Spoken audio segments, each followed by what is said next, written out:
2015 সালের 29 সেপ্টেম্বর রাত 1:20 ল্যাপটপের মনিটরে চোখ রাখা এক তরুণ বিক্রির এক বিজ্ঞাপন দেখে চমকে উঠলেন তিনি। হার্টবিট যেন থেমে যাওয়ার অবস্থা। এও কি সম্ভব? সেই তরুণ ইন্টারনেটে আবিষ্কার করলেন এক বিশেষ বিক্রির ঘোষণা। বিক্রির জন্য ইন্টারনেটে নিজেকে উপস্থাপন করেছে ইন্টারনেটের সবচেয়ে বড় সার্চ ইঞ্জিন google.com। দাম মাত্র $12। নিজের চোখে বিশ্বাস করতে পারছিলেন না তিনি। এ নিশ্চয়ই কারোর রসিকতা। ইন্টারনেটে এ ধরনের ঠাট্টা এবং প্র্যাঙ্কের উদাহরণ কিন্তু ভুরি ভুরি।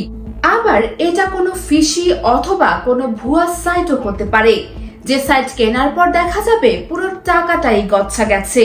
তরুণ সেই ব্যক্তি নিজেই একসময় গুগলে কাজ করতেন। তার হিসেব বলে এমনটা তো হওয়ার কথা নয়। তবুও $12 বাজেটটা গ্রহণ করলেন তিনি।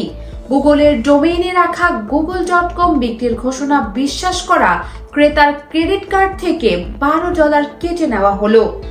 সন্ময় ভেদই সেই তরুণ যে $12 বাজি রেখে google.com কিনে নিয়েছিলেন।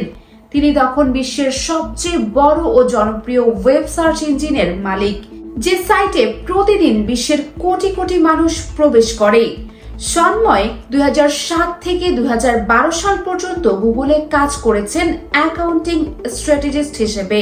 তিনি 2015 সালের 29 সেপ্টেম্বর রাতে আবিষ্কার করেন এই অসাধারণ ঘটনা। বিক্রির জন্য ইন্টারনেটে রাখা আছে google.com, আর সেটার দাম কোটি ডলার নয়, মাত্র $12। এখনোই এই বিজ্ঞাপন অ্যাড টু কার্ট যুক্ত করেন তিনি। এরপর নিজের ক্রেডিট কার্ডের ডিটেলস দেন। ভেবেছিলেন হয়তো মেসেজ আসবে, এটা একটা ভুল হয়েছে, এটি লেনদেনের জন্য রাখা নয়। তার বদলে মেসেজ এলো, আপনার ক্রয়টি সম্পন্ন হয়েছে। ঘটনাটি ঘটার সঙ্গে সঙ্গেই গুগলের নিরাপত্তা বিভাগকে বিষয়টি অবহিত করেন তিনি। আসলে গুগল ভুল করে নিজেদের সাইটকে বিক্রির জন্য ইন্টারনেটে তুলেছিল। google.com-কে আবার গুগলের হাতে ফিরিয়ে দেওয়ার জন্য এর নতুন মালিক কোনো টাকাই দাবি করেননি। গুগল মাত্র $12 সঙ্গে সঙ্গেই ফেরত দিয়ে দেয় এবং ডোমেইন নামটি নিজেদের কাছে আবারও ফিরিয়ে নেয়। গুগল সহজে এটি করতে পেরেছে কারণ গুগল নিজেই ডোমেইন রেজিস্ট্রেশন পরিষেবার মালিক।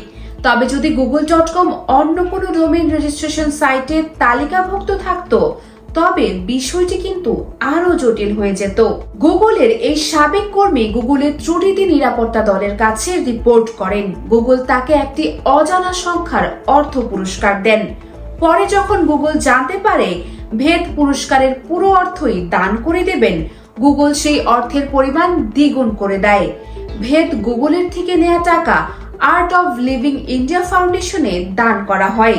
এটি ভারতের একটি দাতব্য শিক্ষা প্রতিষ্ঠান, যারা ভারতের 1261টি স্কুল পরিচালনা করে থাকে। গরিব শিশুরা লেখাপড়া করে এই স্কুলে। যাই হোক, গুগল কিন্তু খুশি মনেই এর দ্বিগুণ অর্থ এই প্রতিষ্ঠানকে দিয়েছিল। US Bengal news desk.